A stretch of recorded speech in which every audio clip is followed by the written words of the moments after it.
کچھ صدیاں پیشتر انہی راستوں کے ذریعے قتیبہ بن مسلم اور افشی بہادر نے ترکستان کے مختلف علاقوں کی فتوحات کی تھی۔ چنگیز خان بھی انہی راستوں سے سلطنت خوارزم میں داخل ہوا تھا۔ ویسے تو آسان ترین راستے سمرقند اور بخارا میں بھی موجود تھے، مگر مراغہ کی جانب، عجم اور قسطنطنیہ کی جانب سے جانے کے لیے وادی قفقاز سے گزرنا پڑتا تھا۔ چنگیز خان کے بعد ان راستوں پر حسن بن سبا کے پیروکاروں نے قبضہ کر لیا تھا اور ان کی لوٹ مار اور غارت گری نے بیشتر مسلمان قافلوں پر عتاب ڈھایا۔ اس وادی سے اوپر دشوار پہاڑی سلسلوں میں کئی مضبوط قلعے قائم کیے گئے، جن میں الموت نامی قلعہ سب سے زیادہ مشہور ہوا۔ اس پہاڑی سلسلے کو قہستان کا نام دیا گیا تھا۔ وادی قفقاز کے ذریعے ہی سلطنت روسیہ تک رسائی حاصل کی جاتی تھی، جو کہ ان دنوں چغتائی منگولوں کے قبضے میں آ چکی تھی۔ یہ علاقے بے حد سرد ہونے کے باعث مسلمانوں کے لیے کشش نہیں رکھتے تھے۔ یہی وجہ تھی کہ ان فتوحات کی جانب کچھ زیادہ سرگرمی بھی دکھائی نہیں دی۔ منگولوں کے اتحاد نے ان علاقوں کی اہمیت سے مسلمانوں کو آشنا کر دیا تھا۔ تمام مغلوب اور حلیف سلطان اپنی ریاست کے تحفظ کے لیے انہی علاقوں میں سے گزر کر مراغہ جاتے رہے اور اپنی تحفظ کی یقین دہانی حاصل کرتے رہے۔ وقت گزرنے پر وادی قفقاز تجارتی قافلوں کی اہم ترین گزرگاہ بن گئی۔ اس اہمیت کا فائدہ سب سے زیادہ فدائی گروہ کو ہوا۔ انہوں نے اپنی لوٹ مار میں بے پناہ اضافہ کر دیا اور قافلوں کے قافلے موت کی نیند سلا دیے گئے۔ ان کے حوصلے اتنے بلند ہو گئے کہ منگول قافلے بھی ان کی زد میں آنے لگے۔ سلطنت منگولیانہ خوراک کے معاملے میں انہی قافلوں کی محتاج تھی۔ انتہائی سرد موسم کے باعث وہاں انہیں سوائے برفانی جانوروں کے اور کچھ دستیاب نہیں تھا۔ فدائی گروہ کی بڑھتی ہوئی غارت گری کے پیش نظر سابق قائد اعظم منگو خان مجبور ہو گیا کہ وہ اس جانب خصوصی طور پر توجہ دے۔ اس نے ہلاکو خان کو بلوا کر فدائی گروہ کے خاتمے کا حکم دیا۔ حیرت کی بات ہے کہ فدائی گروہ نصف صدی سے زیادہ عرصے تک مسلمانوں کے خون کی ندیاں بہاتا رہا، مگر دربار خلافت بغداد سے ان کی سرکوبی کے لیے کوئی قابل ذکر لشکر روانہ نہیں کیا گیا۔ سمرقند اور بخارا کے والیوں نے اپنے تئیں انہیں روکنے کی کوشش جاری رکھی، مگر وہ بھی بھرپور نہیں کہی جا سکتی۔ ہلاکو خان نے جہاں سلطنت اسلامیہ کو عظیم نقصان سے دوچار کیا تھا، وہیں یہ کارنامہ بھی اس کے سر ہے کہ اس نے اس دشوار گزار پہاڑی سلسلے میں داخل ہو کر فدائی گروہ کے مضبوط اور مستحکم قلعوں کی اینٹ سے اینٹ بجا دی تھی۔ مسلمانوں کے ان خونخوار قاتلوں کو عبرتناک سزائیں دیں اور حسن بن سبا کے نام نہاد مذہب کا قلقمہ کر ڈالا۔ لاکھوں کی تعداد میں فدائی ہلاک کر دیے گئے۔ قدرت کو ابھی اس گروہ کے فتنے کا خاتمہ منظور نہیں تھا، اسی لیے سینکڑوں افراد ان پہاڑی سلسلوں میں روپوش ہو گئے اور کچھ وہاں سے نقل مکانی کر کے شام کے پہاڑی سلسلے میں موجود قلعوں پر قابض ہو گئے۔ شام میں ان کی آمد اور قبضے کی اطلاعات دربار خلافت بغداد میں موصول ہوتی رہیں، مگر پھر بھی وہاں سے ٹھوس اقدامات نہیں اٹھائے گئے۔ لوٹ مار اور غارت گری کا سلسلہ بلاد شام کی سرحدوں میں بھی شروع ہو گیا۔ ہلاکو خان فدائی گروہ کے خاتمے کے بعد ان قلعوں کو ٹوٹی پھوٹی حالت میں چھوڑ کر واپس لوٹ گیا۔ اس نے ان مقامات پر منگول دستے تعینات کرنے کی ضرورت نہیں سمجھی۔ اس کی واپسی کے بعد پہاڑی سلسلوں میں روپوش فدائی اپنے قلعوں میں واپس لوٹ آئے اور انہوں نے ان کی تعمیر و مرمت کا کام شروع کیا۔ بعد میں انہوں نے اپنے لیے شیخ کبیر الدین کو اپنا امیر مقرر کیا اور اس کی زیر قیادت اپنی سابقہ روش کو مختصر پیمانے پر جاری رکھا۔ فدائی گروہ تھوڑے ہی عرصے میں دوبارہ قوت پکڑ گیا۔ شیخ کبیر الدین اب کھل کر جنگ کرنے کی بجائے داؤ پیچ کی جنگ چھیڑ چکا تھا۔ وہ منگولوں اور مسلمانوں کے کندھوں کو استعمال کرتے ہوئے اپنی عظیم ریاست کے خواب دیکھ رہا تھا۔ 1262 عیسوی میں جاڑے کے موسم میں ہلاکو خان کا وسیع و عریض لشکر مراغہ سے سفر کرتا ہوا وادی قفقاز میں داخل ہوا۔ وہ نہایت خاموشی سے ان دروں کو عبور کر کے بلاد اسلامیہ میں داخل ہونا چاہتا تھا۔ ہلاکو خان نے چند لمحے ٹھہر کر وادی کا جائزہ لیا۔ کچھ تجربے کار سپاہیوں کو اطراف میں پھیلا کر ارد گرد کا جائزہ بھی لیا گیا کہ کہیں کوئی خطرے والی بات تو نہیں ہے۔ ہر سو اطمینان پانے کے بعد ہلاکو خان نے اپنے لشکر کو حکم دیا کہ وہ پوری طرح چوکس رہتے ہوئے دروں کے دوسری طرف اتر جائے۔ لشکر مناسب رفتار سے دروں کی جانب بڑھنے لگا۔ جو ہی وہ دروں کے کافی قریب پہنچا تو انہیں اپنے اطراف اور سامنے سے نعرہ تکبیر کی آوازیں سنائی دیں۔ وہ اس اچانک گونج سے کسی قدر پریشان دکھائی دیے۔ ہلاکو خان سمجھ گیا کہ برقعی خان ان کے قریب پہنچ گیا ہے۔ کچھ ہی دیر میں زرد لباسوں میں ملبوس اردو زرنی کے لشکر دروں کے نیچے سے نمودار ہوئے اور ایل خانی لشکر سے الجھ گئے۔ ایلخانی لشکر ایسے مقام پر پہنچ چکا تھا کہ انہیں ناگہانی حملے کا بھرپور انداز میں جواب دینا مشکل ہو گیا۔ ہلاکو خان نے تیزی سے اپنے سالاروں کو حکم دیا کہ وہ آگے بڑھنے کی بجائے پسپائی اختیار کرتے ہوئے وادی کے میدانی حصے میں صفیں سیدھی کر لیں تاکہ برقعی خان کو منہ توڑ جواب دیا جا سکے۔ خیام زرنی منگولوں کا حملہ چونکہ 3 اطراف سے ہوا تھا، اس لیے ایلخانی لشکر کو سنبھلنے کا مناسب موقع نہیں ملا۔ اسی اثنا میں انہیں عقب سے بھی جوشیلی آوازیں سنائی دیں۔ ہلاکو خان کا لشکر اتنا مختصر نہیں تھا کہ انہیں گھیر کر ختم کیا جا سکتا۔ تلواروں اور نیزوں کی جھنکار اور گھوڑوں اور انسانوں کی چیخ و پکار نے وادی کے سکوت کو برباد کر ڈالا۔ چنگیز خان کے معاہدہ اتحاد کی دھجیاں اڑنے لگیں۔ منگول سپاہی آپس میں برسر پیکار ہو کر ایک دوسرے کے خون کی ندیاں بہاتے دکھائی دے رہے تھے۔ دونوں جانب سے ہزاروں کی تعداد میں لوگ مارے گئے۔ تمام دن لڑائی جاری رہی مگر کوئی نتیجہ نہیں برآمد ہو سکا۔ ہلاکو خان کی سب تدبیریں برقعی خان کے لشکر کے سامنے بیکار ثابت ہوئیں۔ ہلاکو خان تمام وقت اسی کوشش میں مصروف رہا کہ وہ کسی طرح دروں تک رسائی حاصل کر لے، مگر یہ ممکن نہیں ہو سکا۔ بالآخر اس نے جنگ کے خاتمے کا اعلان کرتے ہوئے واپسی کا حکم دے دیا۔ اگر وہ فوری طور پر یہ قدم نہ اٹھاتا تو ممکن تھا کہ کئی دن کی طویل جنگ کے بعد وہ یقیناً شکست کھا جاتا، کیونکہ وادی قفقاز کے معقول اور اہم ترین حصے خیام زرنی لشکر کے قبضے میں تھے۔ منگولوں کے درمیان یہ پہلا معرکہ بغیر کسی فیصلے کے اختتام پذیر ہو گیا۔ ہلاکو خان اپنے لشکر کو وادی قفقاز سے دور لے جانے میں کامیاب ہو گیا۔ برقعی خان نے ایلخانی لشکر کی پسپائی پر ان کے تعاقب کی بھی کوشش نہیں کی۔ وہ اپنے مقصد میں کامیاب ہو چکا تھا اور اس کا سلطان بیبرس سے کیا ہوا وعدہ بھی پورا ہو چکا تھا۔ ہلاکو خان غیظ و غضب کی حالت میں واپس مراغہ لوٹ آیا۔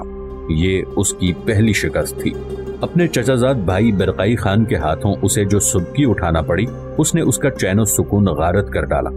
اسی دوران ہلاکو خان پر یہ حقیقت بھی منکشف ہو گئی کہ برقعی خان کے فدائیوں کے ساتھ بھی گہرے رابطے موجود ہیں اور دروں پر سامنے کی جانب سے حملہ آور ہونے والے افراد در حقیقت فدائی تھے۔ فدائی گروہ کی جرت نے اس کے تن بدن میں آگ لگا دی۔ اس نے قبرستان کی جانب کئی لشکروں کو یکے بعد دیگرے روانہ کیا تاکہ سب سے پہلے فدائیوں کی مکمل سرکوبی کرتے ہوئے برقعی خان کے ایک مضبوط حلیف کو مٹا دیا جائے اور انہیں سلطنت منگولیانہ کے خلاف سر اٹھانے کی عبرتناک سزا دی جائے۔ وہ اب برقعی خان کے بارے میں بھی سنجیدگی سے غور و خوض کر رہا تھا۔ وادی قفقاز کے جنگی معرکے نے ہلاکو خان پر واضح کر دیا کہ برقعی خان سے نپٹے بغیر وہ اب بلاد شام و مصر کی جانب نہیں بڑھ سکتا، لیکن یہ حقیقت اپنی جگہ مسلم تھی کہ ان دونوں حکومتوں کے رقبے اس قدر وسیع و عریض تھے کہ ہر ایک کے لیے دوسرے کو زیر کرنا قریب قریب ناممکن تھا۔ تاہم وادی قفقاز کا نامکمل معرکہ اس امر کا کھلا فیصلہ کر چکا تھا کہ ہلاکو خان بحر خزر کے مشرق اور مغرب میں دونوں طرف سے محصور ہو چکا تھا۔ معرکہ قفقاز کی دھوم بہت جلد ہی سمرقند اور بخارا تک جا پہنچی۔ وہاں سلطنت خوارزم کے سابق راسخ العقیدہ اور جنگجو مجاہدوں کے حوصلے ایک بار پھر سے جوان ہو گئے اور انہوں نے یکجا ہو کر برقعی خان کی حمایت کا اعلان کر دیا اور اپنی تیز ترین جھڑپوں سے ہلاکو خان کی پریشانیوں میں مزید اضافہ کر دیا۔ ہلاکو خان دن بدن اپنے مخالفین کی تعداد میں اضافے پر پریشان ہو کر رہ گیا۔ ادھر ریاست حلب جب سے علاؤالدین لولو کے حصے میں آئی تھی، یہاں کے حالات میں خاطر خواہ تبدیلیاں رونما ہوئی۔ صلیبی اثرات واضح طور پر دکھائی دینے لگے۔ جب تک یہ ریاست صلیبی مقبوضات میں شامل رہی، یہاں موجود مسلمانوں پر ظلم و ستم ٹوٹتا رہا۔ صلیبی نصرانیوں نے مسلمانوں کو اس قدر مجبور کر دیا کہ وہ اپنی املاک اور جائیداد چھوڑ چھاڑ کر دوسرے علاقوں میں ہجرت کر جائیں۔ صلیبی فلسطین میں مکمل نصرانی حکومت قائم کرنے کے خواہش مند تھے، جہاں مسلمانوں کا دور دور تک نام و نشان نہ ہو۔ ایوبی سلطان ابو نصر داؤد، جو کہ ریاست حران کا والی تھا، اس نے 637 ہجری میں صلیبی حملہ آوروں پر پے در پے حملوں کے بعد انہیں پیچھے دھکیل کر یروشلم سمیت کافی وسیع علاقے ان کے قبضے سے چھڑا لیے۔ ایوبی سلطان کی فتوحات کے باعث مسلمانوں کے گروہ دوبارہ ان علاقوں میں لوٹ آئے اور یہاں عیسائیوں کے ساتھ امن کی زندگی بسر کرنے لگے۔ سلطان علاؤالدین لولو کی حکومت کے قیام کے بعد ایک بار پھر صلیبی لڑاکوں کو ان علاقوں میں آنے کی اجازت مل گئی۔ سلطان علاؤالدین نے اپنی حکومت کے استحکام کے لیے شاہ فریڈرک، سردار ریمنڈ چہارم اور شاہ لوئی نہم سے کئی معاہدے کیے۔ ان معاہدوں کی روح سے ریاست حلب صلیبی سپاہیوں کی آماجگاہ بننے لگی۔ یہ سپاہی نہ صرف عام شاہراہوں پر دندناتے دکھائی دیتے بلکہ غنڈہ گردی اور کھلے بدماشی کے مظاہرے بھی کرنے لگے۔ ریاست حلب میں بالکل اسی طرح کے حالات پیدا ہوتے چلے گئے جیسا کہ تھوڑا عرصہ پہلے سلطان الملک الصالح عماد الدین اسماعیل کے دور حکومت میں دمشق کے تھے۔ یہ حالات جہاں مسلمانوں کے لیے خطرناک تھے، وہیں صلیبی قوتوں کی حوصلہ افزائی اور بے خوفی میں اضافہ کرتے گئے۔ صلیبی قوتیں قسطنطنیہ سے لے کر انطاکیہ تک مضبوط گرفت قائم کر چکی تھیں۔ سلطان علاؤالدین کو حلب میں خلافت کے اجرا پر بے حد خوشی تھی۔ وہ خود کو اس خطے میں محفوظ اور شرعی حیثیت سے مسلمانوں کا واحد سلطان سمجھتا تھا۔ خلیفہ ابو الحاکم بامر اللہ کی غانا کی جانب روانگی اور وہاں خلیفہ مستنصر باللہ کے حق میں دستبرداری کے عمل نے اسے بری طرح توڑ کر رکھ دیا۔ وہ خلافت کی آڑ میں بلاد مصر پر قابض ہونے کے خواب دیکھ رہا تھا جو کہ ایک ہی ساتھ میں بکھر کر رہ گئے۔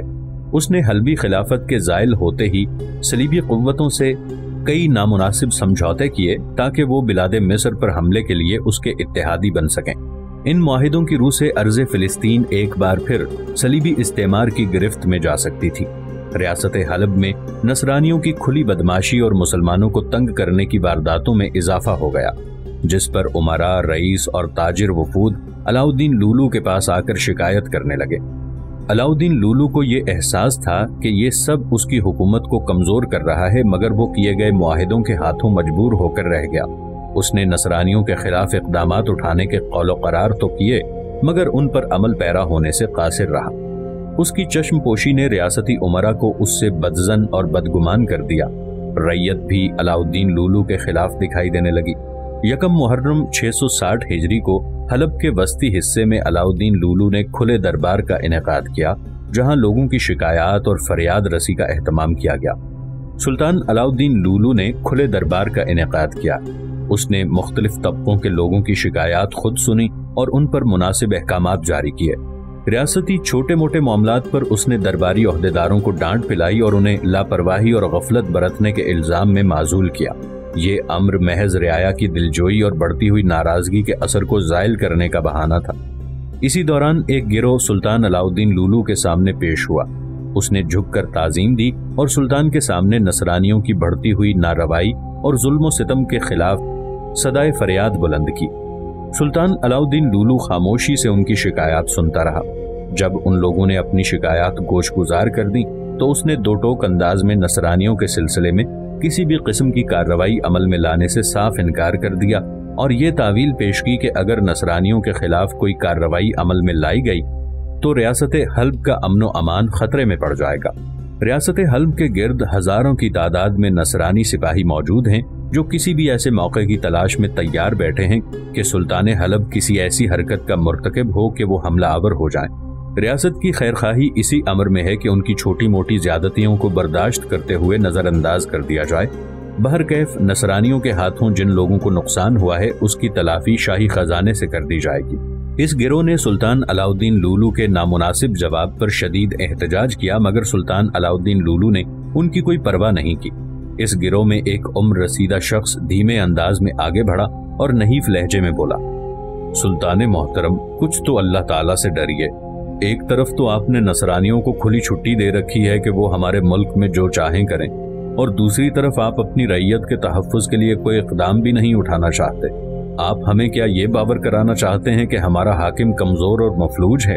معزز امیر، ہمیں جو کچھ کہنا تھا ہم نے کہہ دیا۔ ہم کوئی بھی ایسا قدم نہیں اٹھائیں گے جس سے ہمارے گرد پھیلے ہوئے نصرانیوں کو حلب پر دھاوا بولنے کا موقع میسر آ جائے۔ آج ایسا کچھ کرنا ممکن نہیں، یہی وقت کی مصلحت ہے۔ سلطان علاؤالدین ناگوار انداز میں بولا، آپ کی چاہے جو بھی مصلحت ہو، مگر یہ ہمارے حق میں ٹھیک نہیں ہے۔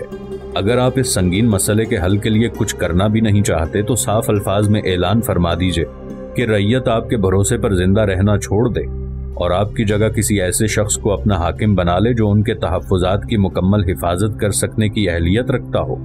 عمر رسیدہ شخص تیز لہجے میں بولا۔ سلطان علاؤالدین لولو اس شخص کی بدتمیزی کو برداشت نہیں کر پایا اور اس نے دوسرے لمحے اپنے محافظوں کو حکم دیا کہ وہ اسے فوراً گرفتار کر کے زندہ کے تاریک حصے میں پھینک دیں۔ محافظ سپاہی اپنے سلطان کا حکم پاتے ہی اس کی جانب لپکے۔ دوسرے ہی لمحے سلطان علاؤالدین لولو کی نگاہوں نے عجیب نظارہ دیکھا۔